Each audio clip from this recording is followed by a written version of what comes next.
আমি শফিক।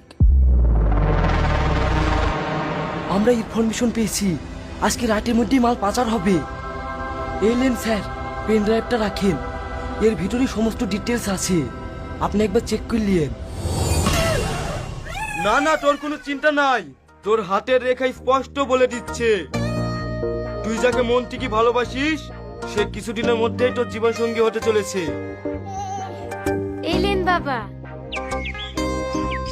দেখি মা, তোর হাতটা দেখি।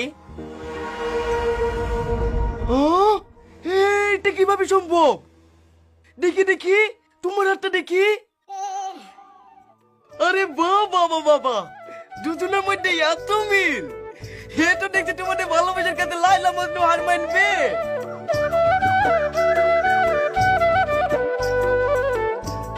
আপনি ভুল ভাবছেন বাবা, আমরা দুজন স্বামী স্ত্রী না। আমি সব জানি, তুই জীবনে অনেক কষ্ট করেছি, আর তোকে কষ্ট করতে হবে না।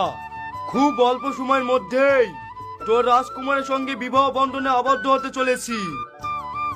চিন্তা করিস না মা, খুব তাড়াতাড়ি তোর সুখের দেখা মিলবে। জীবনে তুই অনেক সুখী হবি। বোম ভোলে, বোম ভোলে, বোম ভোলে, বোম ভোলে। এই ছেলেটা অক্ষম অবস্থায় রাস্তায় পড়েছিল তো, তাই সুস্থ করার লাগে বাড়িতে নিয়ে আসা হয়েছে।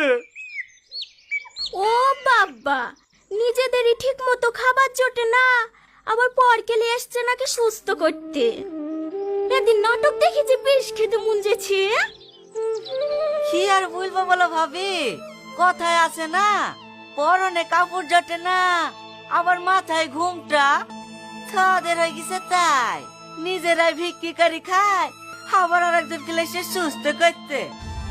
এই কি বলতে যাচ্ছিস তুই? আমি কি তোর কাছে ভিক্ষা করতে গেছি নাকি? না তুই আমাকে 10 টাকা দিয়ে হেল্প করেছি?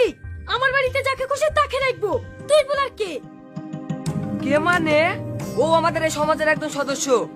তোমার বাপ তোমার বিয়ে দিতে পারবে না বলি যাকে তাকে বাড়িতে এসে ফুষ্টি নষ্টি করবা, সেইটা তো সমাজ মেনে নিতে পারবে না। কি বলো তোমরা? এরকম চরিত্র নেই আমাদের গ্রামে, রাখবো না। যত তাড়াতাড়ি পারো তোমরা গ্রাম ছেড়ে পালিয়ে যাও, নাহলে কিন্তু আমরা তোমাদের ঘরে আগুন লাগিয়ে দেবো। কর্তা, আমি রেডি। না না বড় সাহেব, আপনি এরকম কাজ করেন না। আমাদের এই ভিডিওটাকে সম্ভব, এইটুকু ছেড়ে দিলে আমরা কোথায় যাব?